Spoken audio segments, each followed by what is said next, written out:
देश में कोरोना की दूसरी लहर का कहर जारी है। आए दिन रिकॉर्ड तोड़ मामले दर्ज किए जा रहे हैं। बीते 24 घंटे में भी यह आंकड़ा 2.5 लाख के पार पहुंच गया है, जिसके बाद हर किसी की चिंता बढ़ गई है।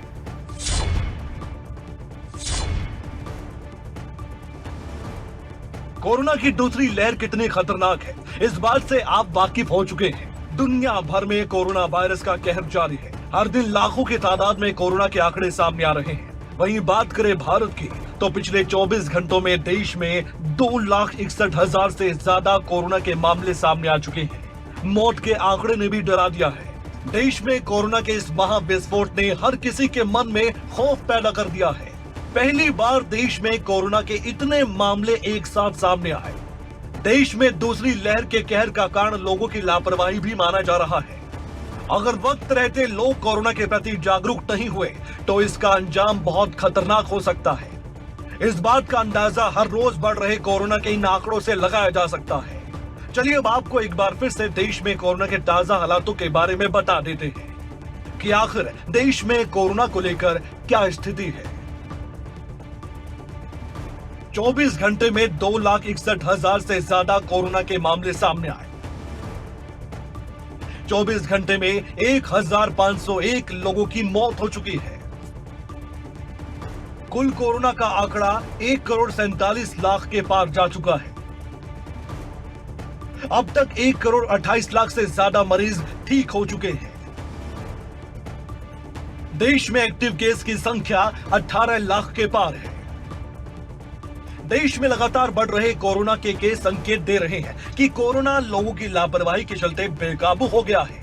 यहां तक कि कई राज्य सरकारों को वीकेंड लॉकडाउन या फिर एक दिन का संपूर्ण लॉकडाउन भी लगाना पड़ा है। ऐसे में देश के कई राज्यों में लॉकडाउन तो कहीं कहीं नाइट कर्फ्यू का भी सहारा लिया गया, लेकिन लोगों में कोरोना का अभी इतना डर नहीं है।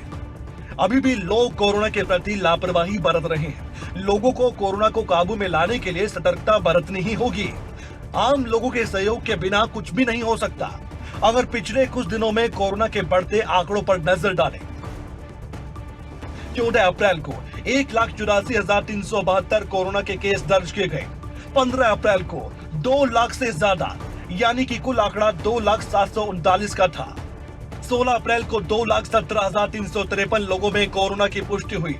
बढ़ते बढ़ते आंकड़ा 17 अप्रैल को 2,34,692 तक जा पहुंचा और अब 18 अप्रैल को 2,61,500 कोरोना के मरीज पाए गए हैं, जो कि अपने आप में अब तक का सबसे बड़ा रिकॉर्ड है। देश में कोरोना की बढ़ती रफ्तार से दहशत पैदा हो गई है। बावजूद इसके लोग बेपरवाह नजर आ रहे हैं।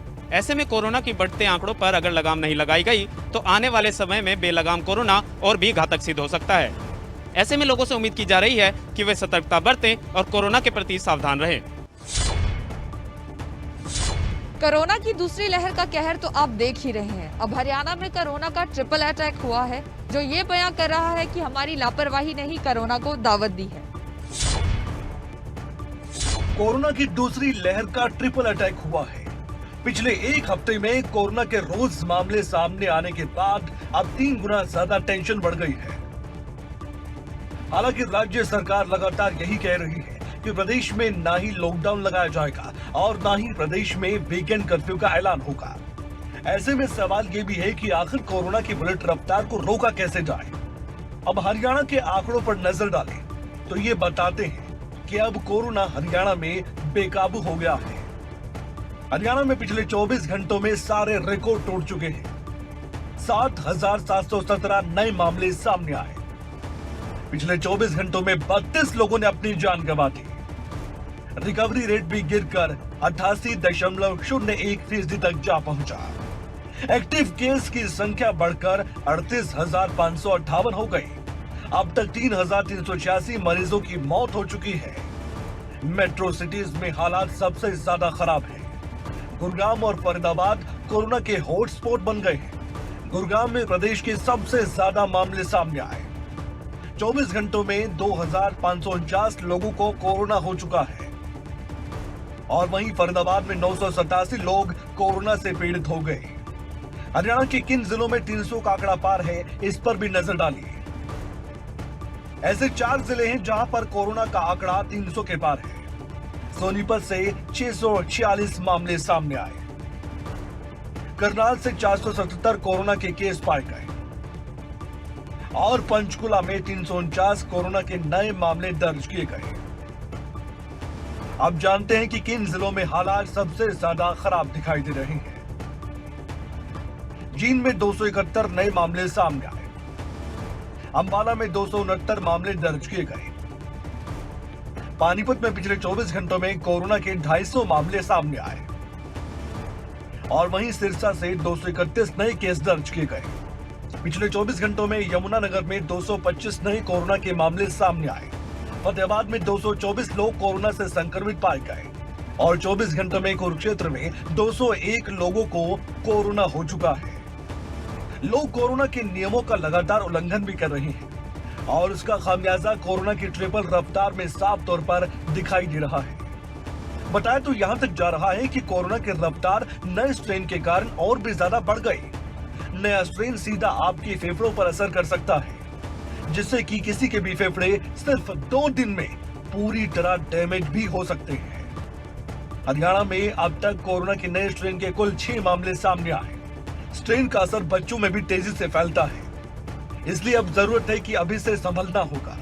कहीं ऐसा ना हो कि संभलने का मौका तक ना मिले। राज्य सरकार लगातार यही कह रही है कि प्रदेश में लॉकडाउन नहीं लगेगा, लेकिन ऐसे में सवाल यही खड़ा हो रहा है कि कोरोना की बुलेट रफ्तार पर लगाम लगे तो लेकिन कैसे? देश प्रदेश में कोरोना संक्रमण बेकाबू होता जा रहा है। कोरोना की नई स्ट्रेन काफी घातक साबित हो रही है। बात करें हरियाणा की तो हरियाणा में कोरोना संक्रमण से अब तक 7717 लोग पॉजिटिव मिले हैं और तारीख की बात करें तो हाल ही में 32 लोगों की मौत हुई है कोरोना की वजह से। नए स्ट्रेन ने जो दस्तक दी है, राज्य में संक्रमण दर 5.16% और रिकवरी दर 88.01% तक पहुंच गई है। प्रदेश में अब एक्टिव केसों की संख्या 38,558 पहुंच गई है। बेकाबू होते हालात हैं प्रदेश में। 40 लेटेस्ट पॉजिटिव हुए हैं। बात करें पलवल की तो पलवल में भी हाल ही में 40 कोरोना पॉजिटिव केस सामने आए हैं। इससे पहले 33 कोरोना केस थे। कल की बात करें, परसों की बात करें तो परसों 44 कोरोना पॉजिटिव केस सामने आए थे। क्योंकि जिस तरह से पलवल में कोरोना के मामले बढ़ रहे हैं, ऐसे में जरूरत है कि लोग सावधानी बरतें, क्योंकि पलवल से हजारों की संख्या में लोग दिल्ली एनसीआर में नौकरी पेशे के लिए जाते हैं। गुरुग्राम में और फरीदाबाद में जिस तरह से कोरोना के मामले हजारों की संख्या में सामने आ रहे हैं, ऐसे में जरूरत है कि पलवल के लोग भी सावधानी बरतें, सोशल डिस्टेंसिंग का पालन करें, मास्क पहने। बार बार स्वास्थ्य विभाग भी यही अपील कर रहा है कि लोग सावधानी बरतें, वैक्सीन लगवाएं ताकि कोरोना की चेन को आगे बढ़ने से तोड़ा जा सके। अंबाला में रोडवेज की बसों में कोरोना के नियमों की उल्लंघना देखने को मिली, जो साफ तौर पर ये बयां करती है कि चाहे हालात कुछ भी हो, लेकिन लापरवाही का ये सितम यूं ही जारी रहेगा। कोरोना के बढ़ते प्रकोप के बीच बंदिशें बढ़ी तो लगा कि शायद अब कोरोना पर लगाम लगेगी, कोरोना की रफ्तार पर फुल स्टॉप लगने की शुरुआत होगी। लेकिन कोरोना की चेन को तोड़ने का सपना टूटता हुआ नजर आ रहा है। हरियाणा में सरकार ने कोरोना कर्फ्यू तो लगाया ही, साथ में कोरोना को लेकर गाइडलाइंस भी जारी कर दी। लेकिन इस दौरान ट्रांसपोर्ट के लिए कोई गाइडलाइन जारी नहीं हुई, तो लोगों को एक बार फिर से कोरोना के नियमों को तोड़ने का लाइसेंस भी मिल गया। और इस लाइसेंस को इस बात का हवाला दे दिया गया कि बसों के लिए कोई भी गाइडलाइंस जारी नहीं हुई है। दिशा निर्देश आए सर? अभी दिशा निर्देश अभी नहीं आए हैं। जैसे ही उच्च अधिकारी में दिशा निर्देश आएंगे, उनसे पालना की जाएगी। पब्लिक को ध्यान में रखते हुए उनसे उनका पालना की जाएगी दिशा में। सर अभी बसों में सवारियां किस तरह भर्ती कर रही हैं? बसों में तो अभी रूटीन में जारी है, जैसे पहले जारी थी। बेस्ट में अभी तो चल रही है। जो आगे दिशा निर्देश आएंगे उनकी अनुपालना की जाएगी।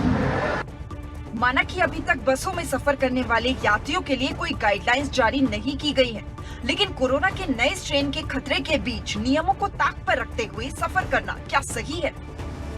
कि इसमें लॉकडाउन का पालन करना चाहिए। सबसे पहले तो सरकार को नियम बनाना चाहिए कि बसों में 30 या 35 आदमी कम से कम बिना मास्क, सबसे बड़ी सुविधा यही है, मास्क पहने, 2 गज की दूरी बनाए, यही सुविधा, बाकी इसी से कंट्रोल होगा। बाकी तो इस चीज़ में तो जिस हिसाब से आदमी चलने हिसाब से तो मुश्किल है।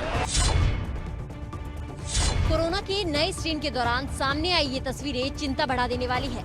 अब सवाल ये उठता है कि कोरोना का डर क्या महज नाम मात्र ही रह गया है? देश प्रदेश के साथ साथ पलवल जिले में भी कोरोना लगातार बढ़ता जा रहा है। व्यापार मंडल ने कोरोना संक्रमण को रोकने के लिए आज बाजार बंद किया है, साथ साथ सैनिटाइज किया जा रहा है पूरा बाजार। आप देख सकते हैं जब से कोरोना का दूसरा चरण शुरू हुआ है, यानी कि दूसरा लहर कोरोना की स्ट्रेन जो देखने की जा रही है काफी घातक साबित हो रही है, तो उसके बाद लगातार यहाँ पर सैनिटाइज आज पहली बार पलवल शहर में किया जा रहा है।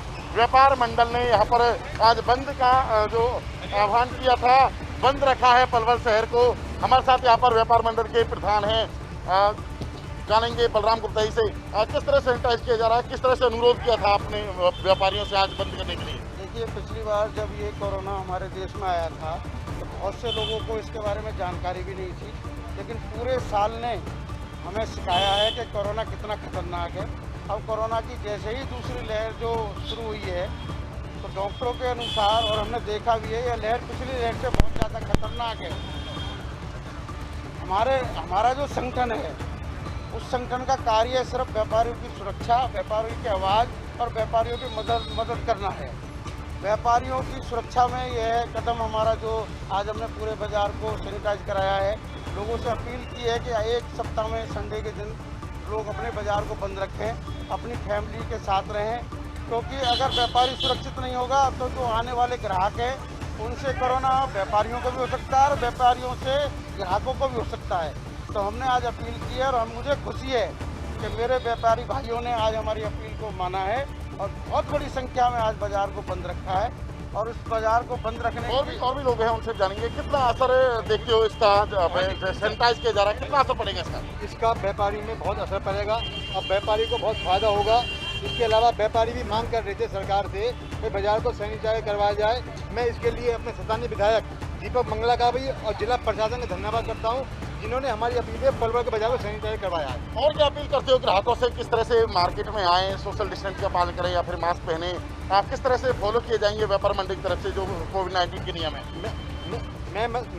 मैं आने वाले ग्राहकों से अपील करता हूं, जो भी बाजार में सामान लेना है सभी ग्राहक मास्क लगा के आएँ और व्यापारी दुकान पे मास्क लगाए और सैनिटाइजर करे और आने वाले ग्राहकों को जागरूक करा जाए। कोरोना बढ़ चुका है और इस लड़ाई में व्यापारी सरकार के संग है। आपको बता दें कि पलवल जिले में लगभग 40 के करीब जो हाल ही में कोरोना पॉजिटिव मामले सामने आए हैं। रात्रि कर्फ्यू लगातार जारी है 10 बजे से सुबह 5 बजे तक और व्यापार मंडल के आह्वान पर शहर को सैनिटाइज करने का काम किया जा रहा है ताकि दुकानों पर ग्राहक पहुंचे तो कोरोना संक्रमण ना बढ़े, कोरोना को पूरी तरह से मात दी जा सके। इसी मुहिम में पलवल के लोग, समाज सेवी और जिला प्रशासन जुटा हुआ है। प्रदेश में इन दिनों सीएम फ्लाइंग की टीम एक्टिव मोड में नजर आ रही है। इसी कड़ी में सीएम फ्लाइंग की टीम ने करनाल में काले तेल की फैक्ट्री में छापेमारी की। करनाल में कालाबाजारी करने वालों की तादाद लगातार बढ़ती जा रही है। आए दिन ऐसे कई मामले सामने आ रहे हैं। इसी के चलते अब सीएम फ्लाइंग की टीम भी एक्टिव मोड में नजर आ रही है। टीम लगातार ऐसे लोगों पर सख्ती से शिकंजा कसे हुए है और इसी कड़ी में अब सीएम फ्लाइंग की टीम ने मेरठ रोड शेखपुरा गांव के नजदीक स्थित एक काले तेल की फैक्ट्री में छापा मारा और इस दौरान फैक्ट्री से कुछ अधूरे कागजात बरामद किए गए। हालांकि टीम ने फैक्ट्री संचालक को नोटिस जारी किया है और कंप्लीट डॉक्यूमेंट्स उपलब्ध करवाने के निर्देश दिए हैं। अपने लाइसेंस दिखाओ। हमारे पास A to Z सारे लाइसेंस है, हमने इनको सारे लाइसेंस दिखा दिए। अब इनका मालूम मुझे किस लिए आया, क्या पर्पज था इनका, हम इनको सारे लाइसेंस दिखा चुके अपने बल्टूवाल इंडस्ट्री के, पोल्यूशन के, हेजर वेस्ट के, सब लाइसेंस हमारे पास कंप्लीट है। इनको हमने कंप्लीट सब हर तरह का लाइसेंस दिखा दिया। वहीं फैक्ट्री संचालक ने भी डॉक्यूमेंट्स होने का दावा किया और उनका कहना है कि हमने टीम को सारे डॉक्यूमेंट्स दिखा दिए हैं और जल्द ही टीम की तरफ से मांगे गए अन्य सभी कागजात दिखा दिए जाएंगे। गया था, मैसेज गया था तो आप अपनी टीम के साथ यहाँ पहुँचे?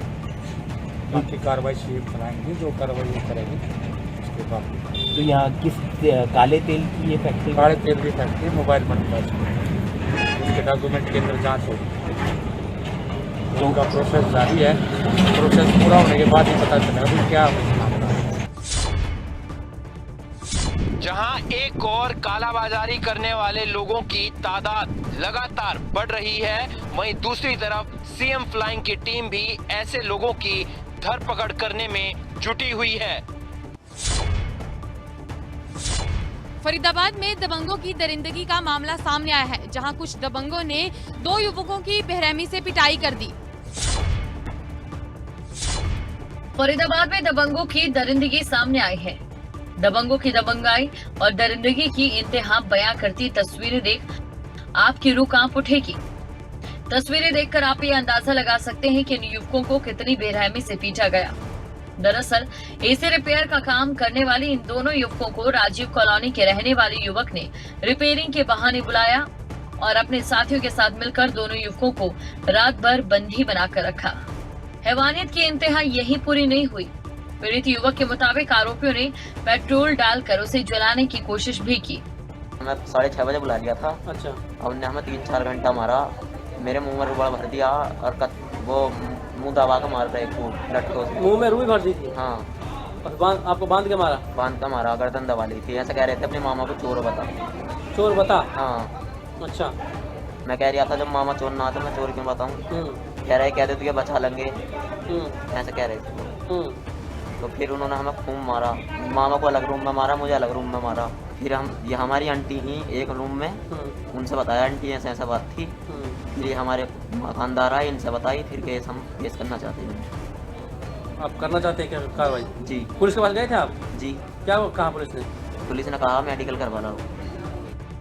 वहीं दबंगों की दरिंदगी से दोनों युवक इतना डर गए कि बिना बताए किराए के मकान से निकलने की कोशिश कर रहे थे, लेकिन पड़ोसियों को शक हो गया, जिसके बाद मकान मालिक से पूछताछ के जरिए मामले का खुलासा हुआ और दोनों युवकों को अस्पताल में भर्ती कराया गया।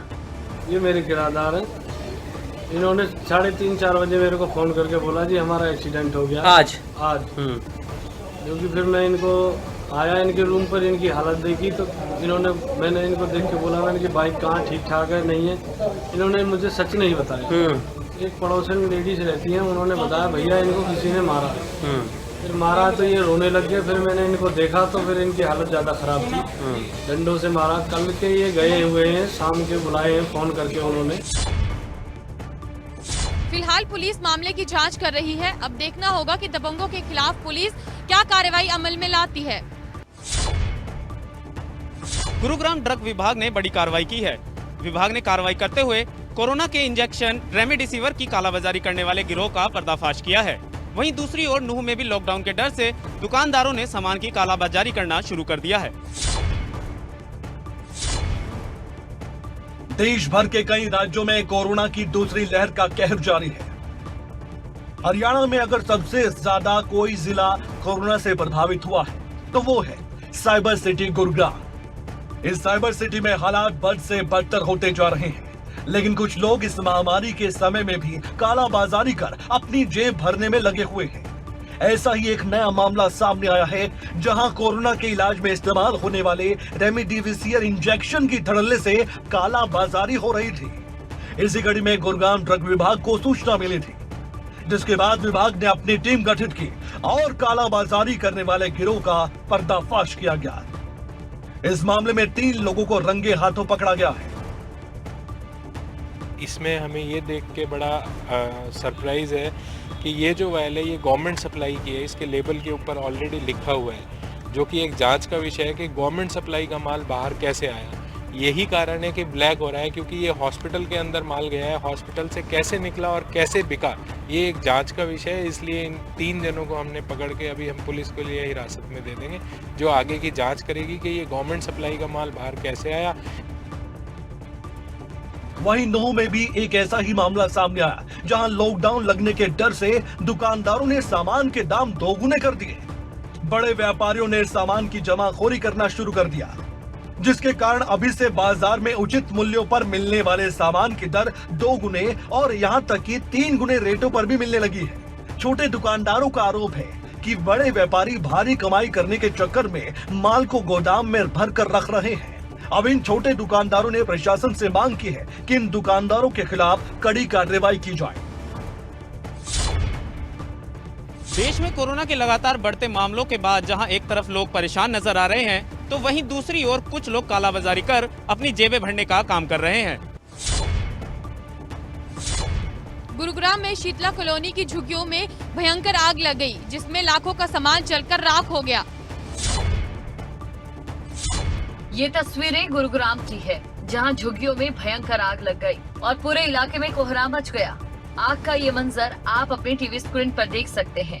पूरे आसमान में धुएं का गुब्बार है, हर तरफ शोर और हाहाकार है।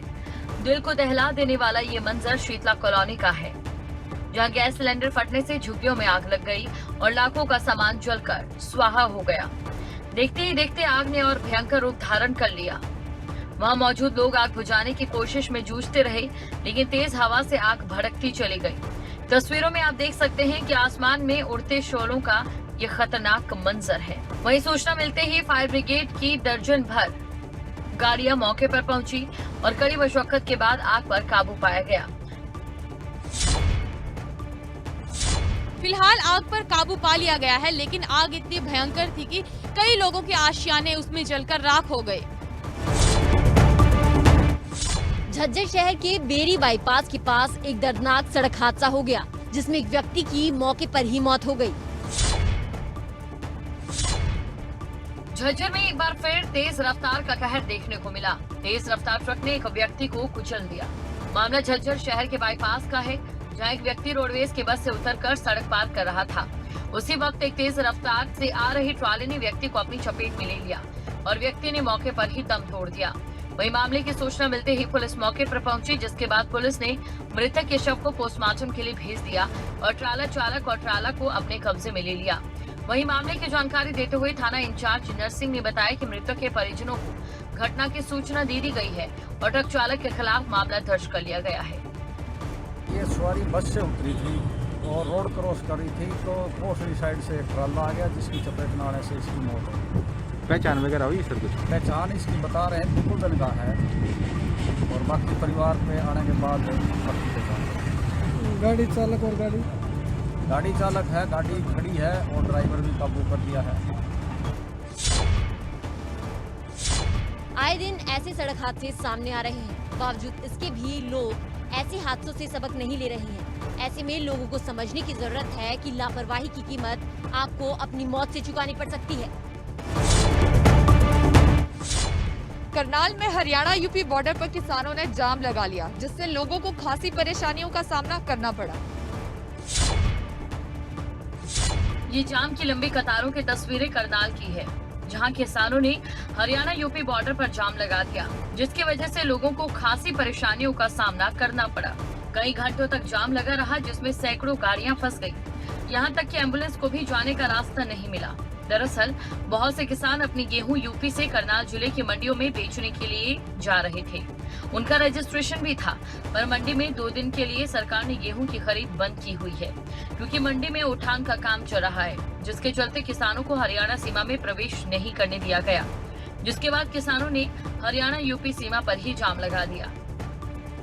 परेशानी ये है, जो यूपी की गेहूँ है ना, ये हरियाणा सरकार ये पुल पर रोक रही है, आगे जाने नहीं दे रही है। मंडी में जो पहले की तुली हुई गेहूँ है ना, वो सरकार द्वारा उठाई नहीं गई और किसानों को परेशान हो गए। तो कहाँ पे जाम लगा दिया है? ये पुल पर है, बडोली पुल है, ये हरियाणा और जो यूपी का बॉर्डर है ना, वहाँ पर है।